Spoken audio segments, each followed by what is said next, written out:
공사로 인해 백양로에는 여전히 흙먼지가 일고 있지만 곳곳에 피어나는 초록빛 풀들은 봄을 알리고 있습니다. 새로 돋아나는 새싹처럼 우리 대학교에도 새로 발돋움하는 몇 가지들이 보이는데요. 그중 하나로 우리는 백양로, 학교 정문 등에서 제4의 창학이라는 구호를 종종 볼 수 있습니다. 바로 Try Again 실천단이 연세인들과 만들고자 하는 새로운 학교 이념인데요.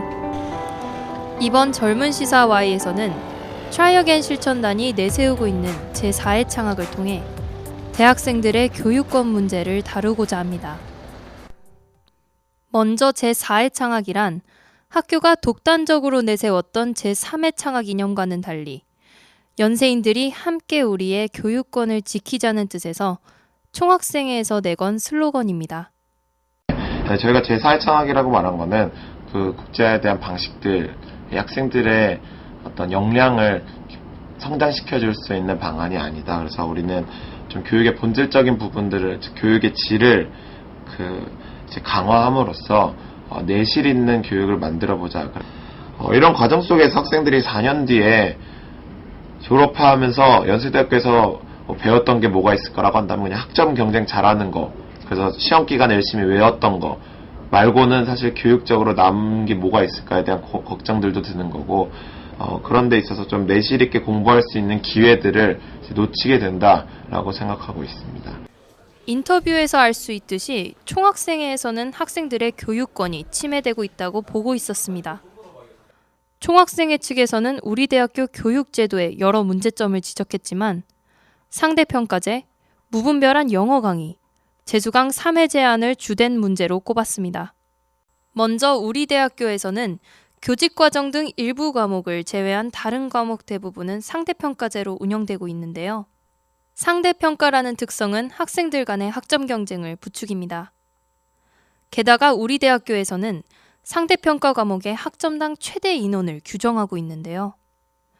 이 때문에 학생의 개별 성취도가 높다 하더라도 같은 분반에 우수한 학생이 많이 몰릴 경우 좋은 학점을 받지 못하는 형평성 문제가 발생합니다.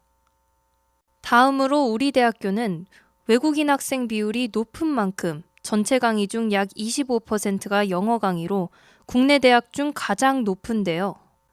얼핏 보기에는 학교 측에서 외국인 학생을 지원하고 국제화를 선도하는 것처럼 보이기도 합니다. 그렇지만 교수와 학생 모두가 공감하는 문제는 실질적으로 여건이 맞지 않는 상황에서의 무분별한 영어 교육이 오히려 수업의 질을 저하한다는 겁니다. 마지막으로는 재수강을 최대 3회까지만 허용하고 있다는 건데요. 그나마도 성적 상한제가 적용되는데 성적 상한제는 재수강 시 최대 학점에 제한을 두는 제도입니다. 재수강 3회 이상을 하는 사람이 많지는 않다고 하더라도 3회라는 제한이 주어졌을 때 학생들이 받아들이게 되는, 심적으로 받아들이게 되는 면이 뭔가 바뀌잖아요. 학점을 좀 더 받기 쉽게 학점을 잘 주는 강의라든지 그런 거를 주로 하고, 경쟁률이 심하다거나 좀 공부 잘하는 학생들이 몰릴 것 같은 강의는 피하는 경향이 있어요. 아무래도 과한 경쟁 때문에 자기가 듣고 싶은 강의를 못 듣고 좀 더 쉬운 강의를 찾게 되고, 그러다 보면 학습권이 침해된다고 볼 수 있을 것 같아요. 이에 대해 학교 측은 학점 인플레이션 문제를 해소하고 학생들에게 양질의 교육을 제공하기 위함이라고 말하는데요.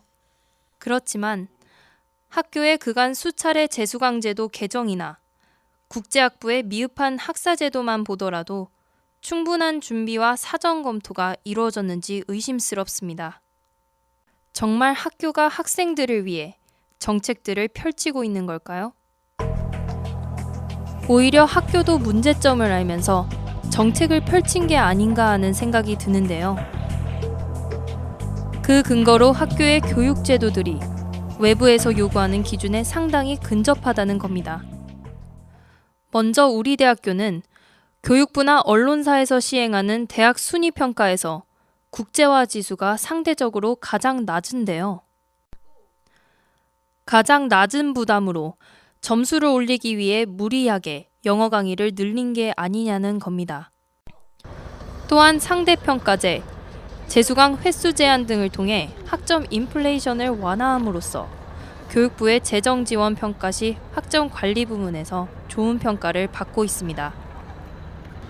그저 우리 대학교의 사례에서 끝난다면 단순한 의혹에 그치겠지만 다른 학교들의 사례를 살펴보면 꼭 그렇지만도 않습니다. 지난 12월 한국대학교육협의회에서는 각 대학교로 성적 세탁을 막도록 하는 학생 성적 관리 개선 방안을 교육부에 제출하라는 공문을 보냈는데요. 거기다 최근 교육부가 재정 지원 평가에서 학점 관리 부분의 반영 비율을 올리기까지 하면서 대학들은 행정 처리상의 불이익을 받지 않기 위해 어쩔 수 없는 선택을 했다고 볼 수 있습니다.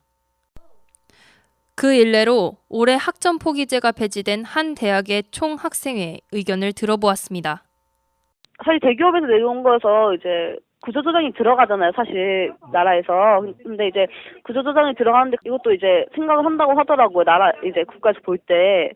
그러니까 최대한 이제 학교에서도 구조조정 때문에 구조조정 점수를 잘 받아야지 학과 통폐합도 안 되고 학생들을 위한 정말 그런. 원인을 어느 한 곳으로 귀결시킬 수는 없겠지만 분명한 것은 학생들의 교육권이 어떤 명분하에 침해받고 있다는 사실입니다. 대학이 학생들의 교육권을 침해하면서 교육의 본 기능을 잃어가는 존재여서는 안 되겠죠. Try again. 겨울 동안 땅속에 잠들어 있다 다시 돋아나는 새싹처럼 점점 잃어가던 학생들의 교육권을 되찾기 위한 발돋움이 됐으면 좋겠습니다.